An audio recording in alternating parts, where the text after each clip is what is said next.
Welcome to Well Read. I'm your host, Justin Chapman. We're getting close, but this pandemic is not over. Don't let down your guard. California has the lowest coronavirus case rate in the country and is going to open up completely on June 15th.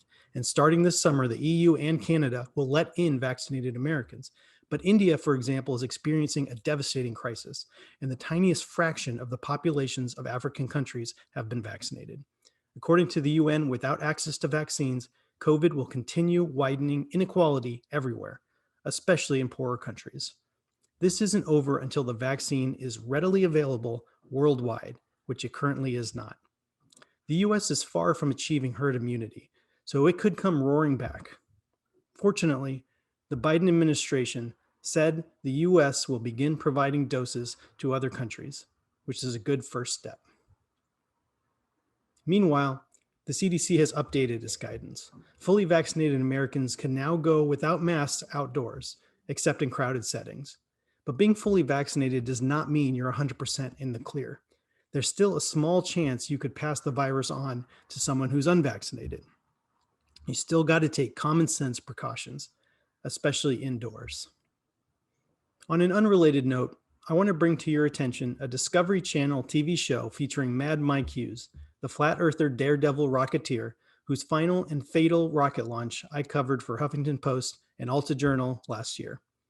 The show is called Homemade Astronauts, and it will air May 13th on the Discovery Plus streaming app. It will include more context about Mike's trials and errors leading up to his fateful launch in February 2020.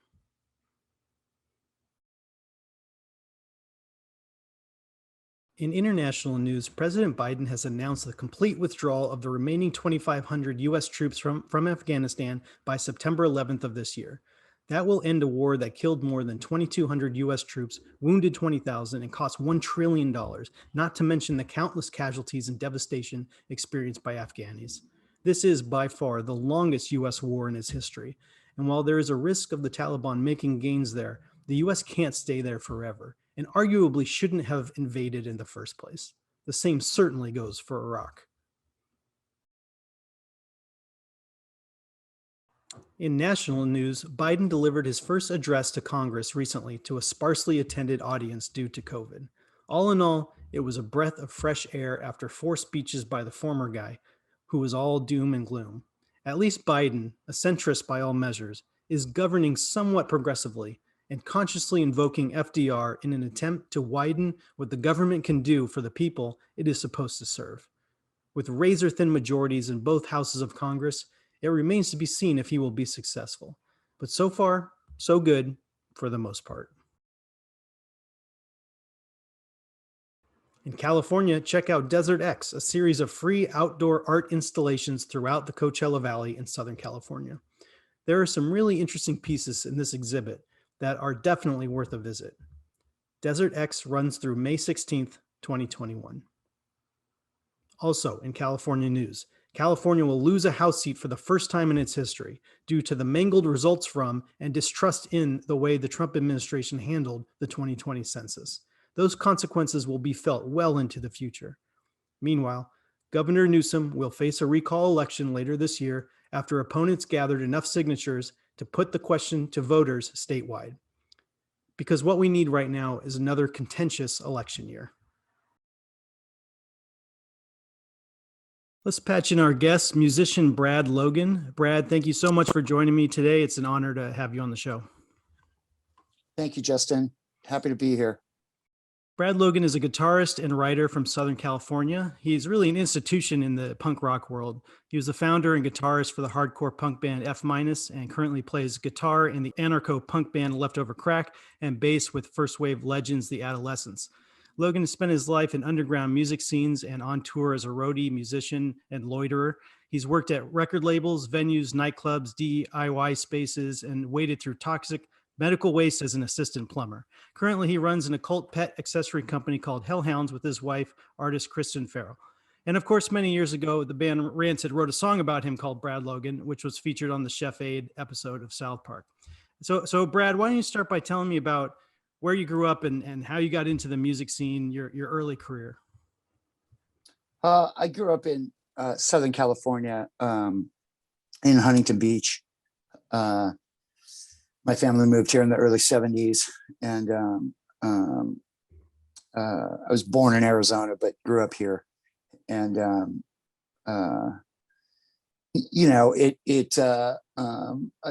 I got involved in the punk music scene, I suppose.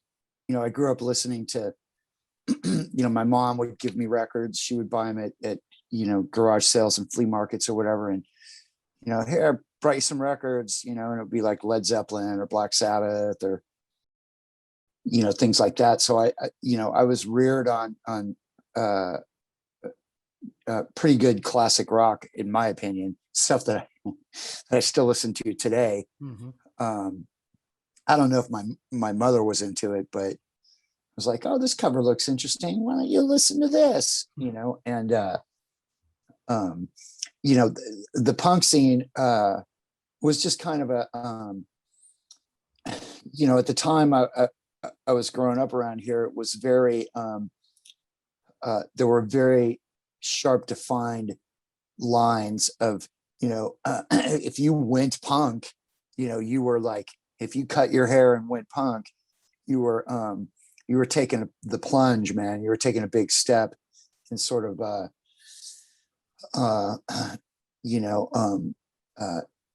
just kind of throwing away your old friend group and music that you listen to, and opening yourself up to confrontation and ridicule, and but it was definitely and I kind of just gravitated towards it because I had some friends who we were all listening to, like, the Sex Pistols and Devo and stuff like that in grade school.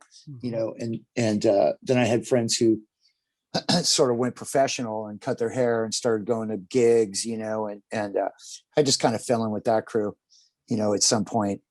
And cutting your hair was sort of the defining moment of where you drew those lines, and hairstyles were nothing like they are now, right? Like, just cropping your hair short and bleaching it was like, was just mind-blowingly, insane, and wearing straight leg pants and a button-down thrift store shirt, and so that's how I came into it, and started going to gigs up in Hollywood and stuff with some friends of mine down here, and seeing all the bands,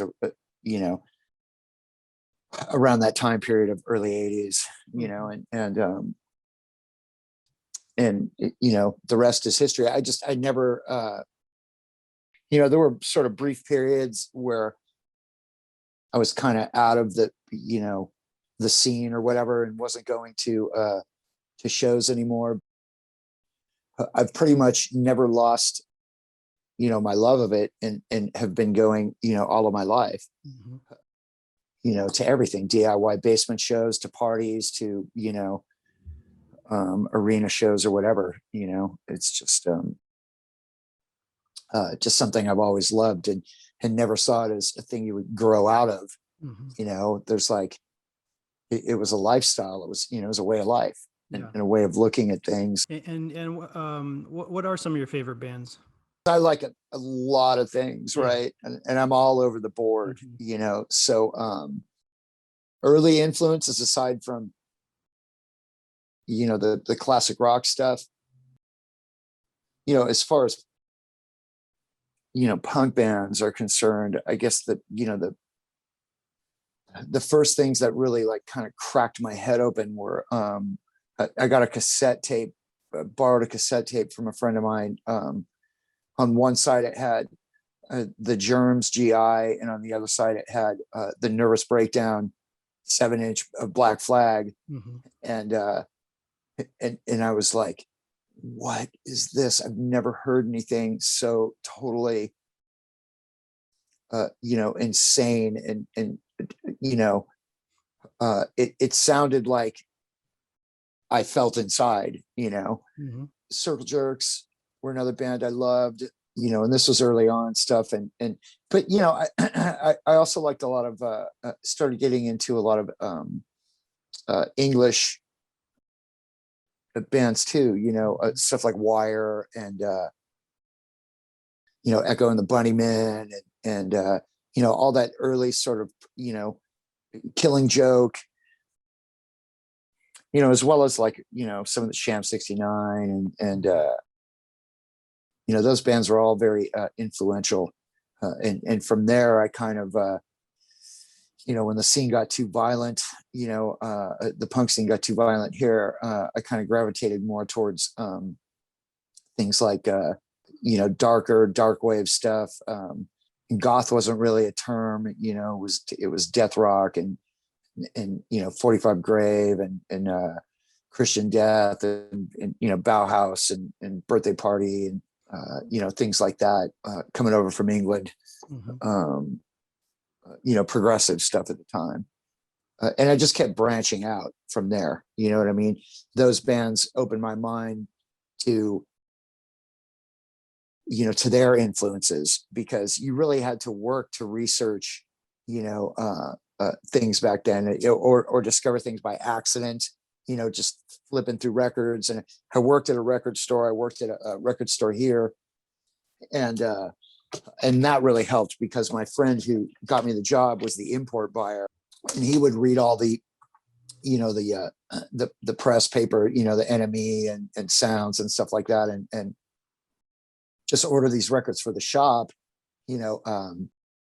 based on, like, oh, these guys sound like they'd be fucking really cool. The Fall, they were a great band.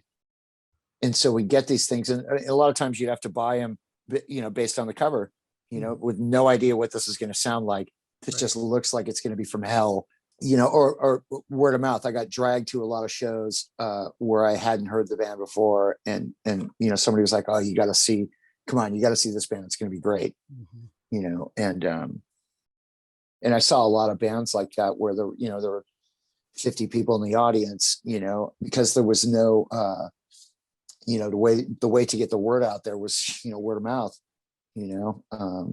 or fanzines or British press or whatever. And then in terms of when you started playing music yourself, I think you said it was Tim Armstrong of Rancid who encouraged you to actually pursue that. Well, I was in bands when I was a kid. I was in some, punk bands around Southern California.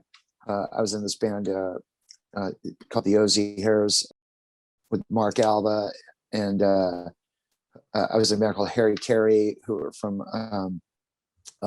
San Pedro. They were like a, sort of a proto peace punk kind of band, and we went out. We did a short tour, opening for the Misfits, and in the early '80s, and then I kind of crashed and burned in the late '80s, we just sold off all my gear and really just didn't think I would ever play music ever again, and it wasn't until the early '90s when, I started working at, venues around town, and up in LA, as a stagehand, that I met, the crew of Rancid, who just called me out of the blue one day and was like, hey, they need a guitar tech, and you want to do it? And I'd never been a guitar tech in my life. I knew how to tune a guitar. That was about it.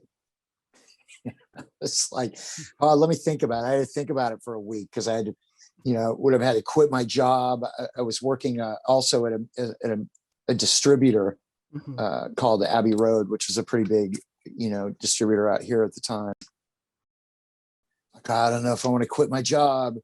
I don't know about this. I took a shot, and and I went out with those guys, and I got to know the band, really well, and I got to know Tim really well, and we became good friends. And he sort of like, encouraged me to pick up a guitar again. I didn't even tell him I had ever been in bands or anything before. I mean, I sort of found out by accident. It's like, what? You're not playing?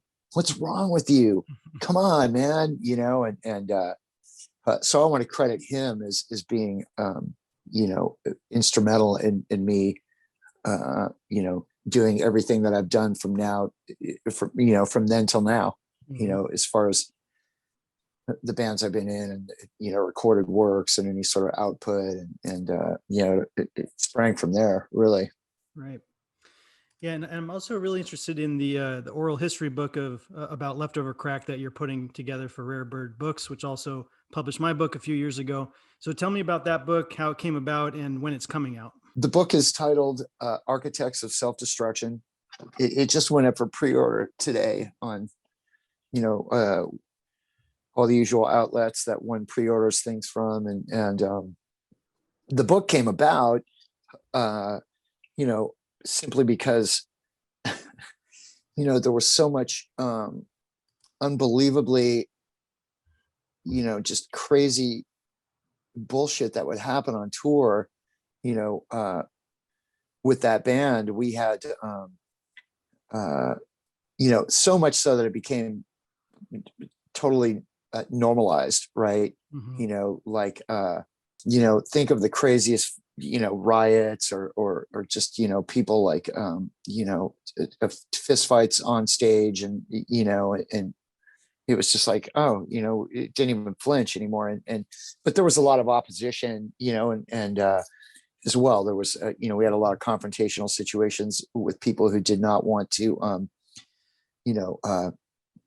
hear songs about sexual equality or gender equality, and anti-fascist pop tunes, really. And so we'd be rolling around in the van, which we seemed to do endlessly for about a decade, just constantly on tour, 8 months a year. And I'm like, God, man, somebody should write a book about all this crazy bullshit one of these days. This is just like, it's too funny. And finally I was like, well, you know what? I might as well be that guy. I would say that to everybody. And then finally I'm like, well, fuck it. I'm going to do it. I reached out to, I had this idea, and I had kind of a narrative, or a timeline. And I reached out to John Gentili from Punk News, because, I wanted to work with somebody who, he was a writer, and a journalist and an editor, and I didn't know what the fuck I was doing. I just had this idea. I asked a few people, and he was the only one that was like, yeah, let's do this. This sounds like a great idea. I wouldn't have gotten this book completed without him. I mean, we interviewed, probably around 100 people, and we split the interviews up. I'd be like, okay, you talk to these guys and I'll talk to these guys. And just hours and hours of tape interviews and digital interviews, and then having to transcribe all that. I mean, you've written books. It's hard enough just to write your own book where you're the sole voice in it. Right. I mean, I loved doing it. I love writing, and I love editing, and I love constructing things. So I was into the whole process, and John was too. John's a fiend too, and unfortunately, we had to, we couldn't put everything in the book. We had to, trim it down. But yeah, I mean, I'm really stoked on it. I'm really excited about this thing, and that we that we finished it, and it didn't kill us. So. Yeah. So also I wanted to just, tell you how sorry I am to hear about Alec Bailey, and just send you my condolences, and to the band and his family and friends. For those who don't know, he was the original bassist in the band's Choking Victim and Leftover Crack, and he passed away last fall. And he was just such a talented musician, and it's a real loss. So I just wanted to tell you that. Thank you, Justin. Yeah. I mean, the book is a sad story. And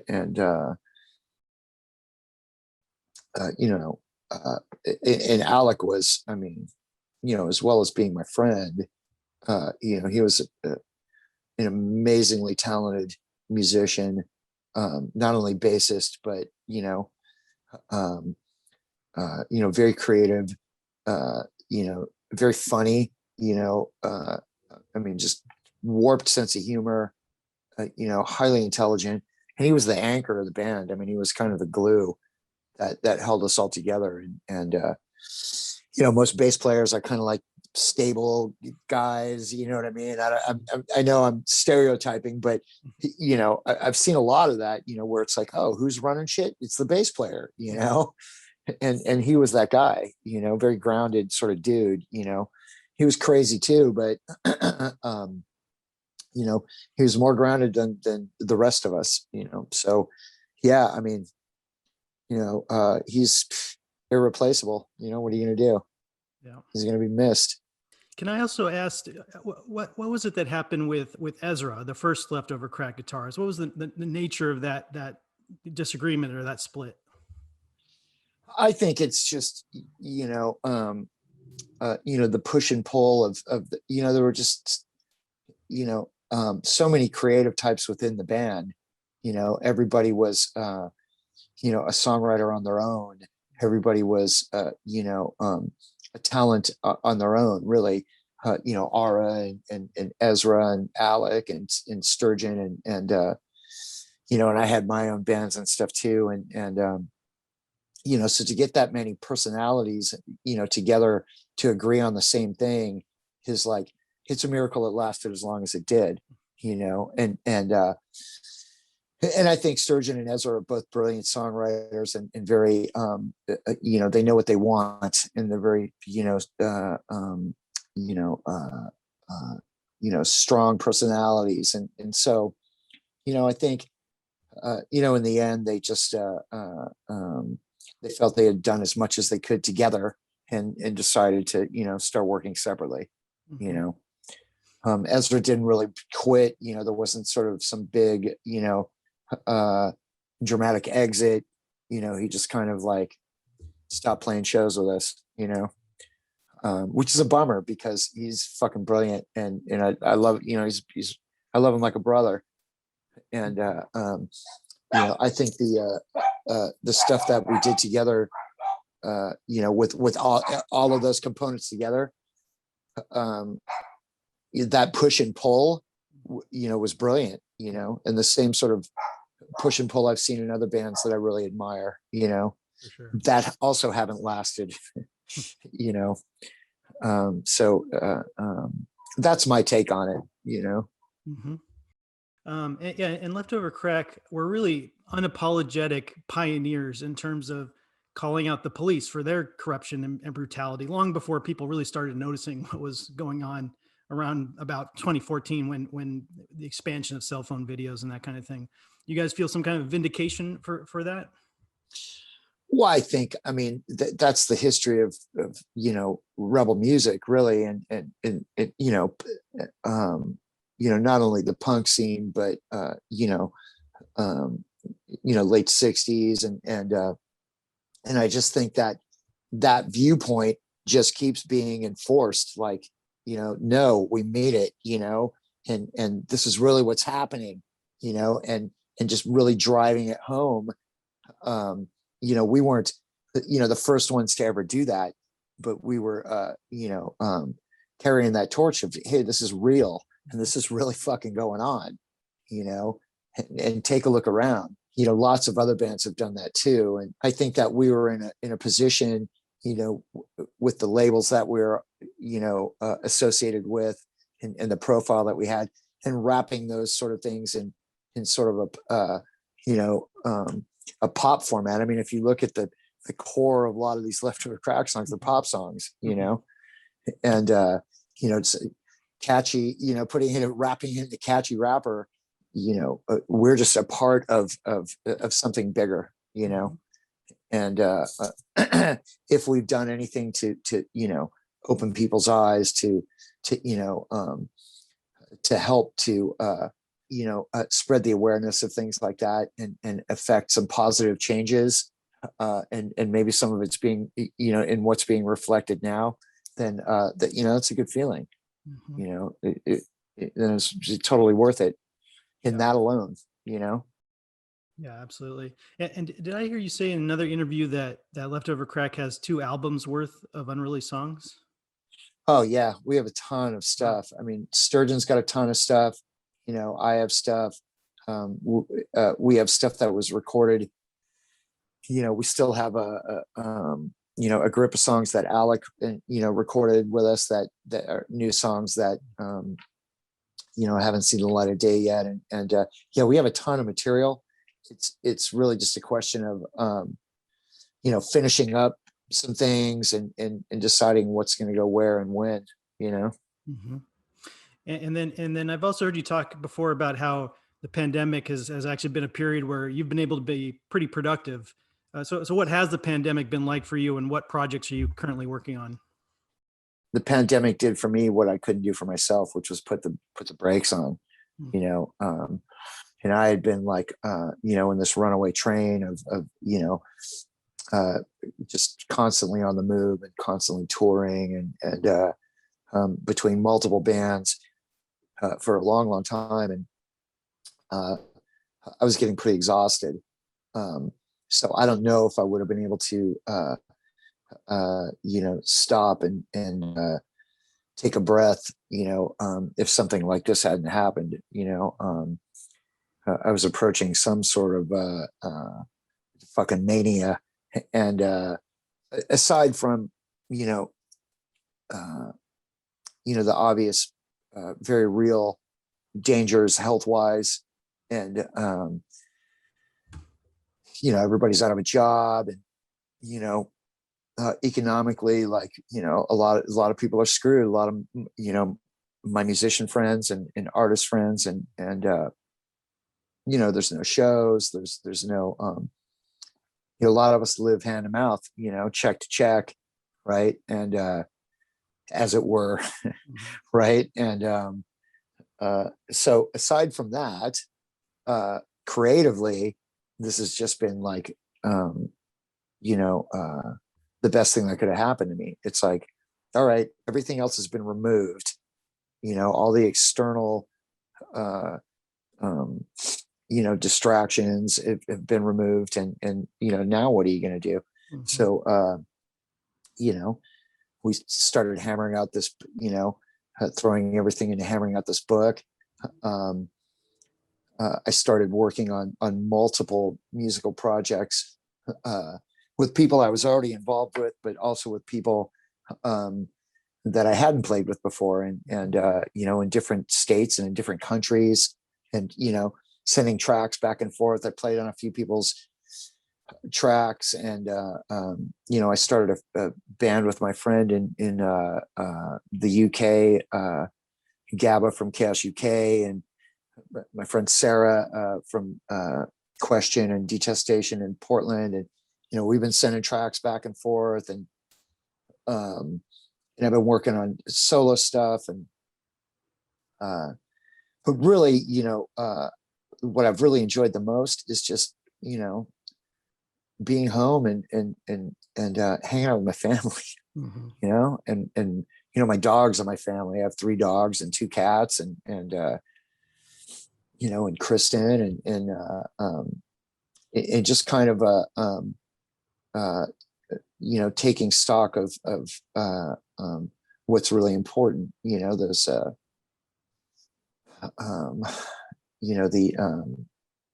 taking things slow, which is not very unlike me to do that, and I've really, I'm grateful for that. I'm grateful for that opportunity to be shown these things, and to have this time to, work on, because it's hard to work on music when you're, for me, on the road. It's hard to write when you're on the road, when you're constantly moving, to have a chance to get new things started, so I was able to do that. And and I started another book as well. I'm working on another book for PM Press, that'll be out, yet to be titled, a collection of essays and rantings, probably be out sometime in, end of 22 if I'm lucky, or end of 21, beginning of 22 if I'm lucky. So these, I love playing. I really do, and I love shows, and I love um, that connection with people. But life hasn't stopped, Mhm. by any means. And you know this, Justin. It's just like life is in session, man, and it just keeps rolling.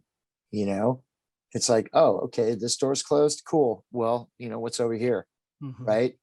It for people like you and I, are just, um, or me, for me, the hamster wheel just keeps turning in my head. The hamster wheel in my head just keeps turning. And then lastly, what are you seeing as the future of the live music scene in particular? I see that Leftover Crack is on the bill for the Punk Rock Bowling Music Festival this September in Vegas with No Effects, Circle Jerks, Devo, Anti Flag. Are other shows in the works for you guys? Yeah, but it's all a theory at this point, isn't it?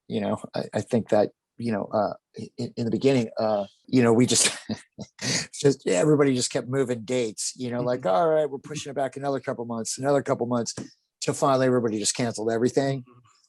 And so now there's tentative dates being booked, and you know whether or not this will happen, who knows, right? And how it's going to play out, who knows? Anyone's guess, right? I at this point I couldn't see being jammed in any sort of room, with a ton of people, Yeah. everybody sharing each other's oxygen and bodily fluid, like Mhm. that just sounds like crazy to me right now, you know. Yeah. So we'll see. I mean, that the lineup looks awesome. Mhm. I don't know. How do you feel about that? Would you go to a show right now? Not right now. No, no. No. I mean, I'm fully vaccinated, but my daughter isn't, obviously. So Yep. we Yep. still play it safe. Yep. Me too. I wouldn't either. Mhm. I have a half a vaccination. I got my first shot. Mhm. But even fully vaxxed, I mean, it's like, Yeah, you know, uh, um, there's too many factors. hmm, for sure. Well, Brad, thank you so much for your time. I really appreciate you coming on the show and talking about your career. Thanks so much, Justin. Thanks for talking to me and hitting me up.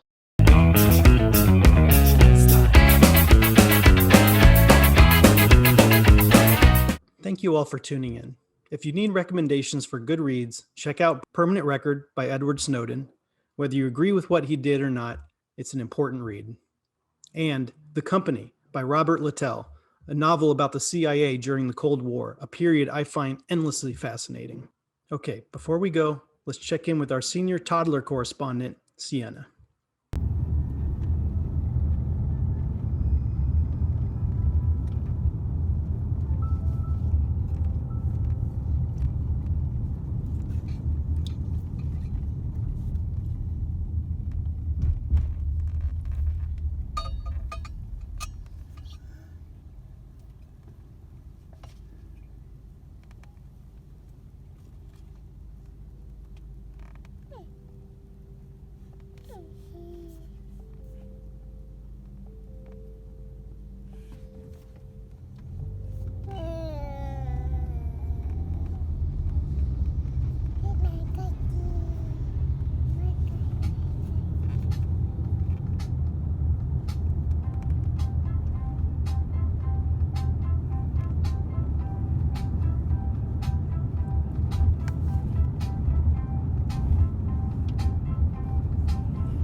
Chicken, fly away! Fly away!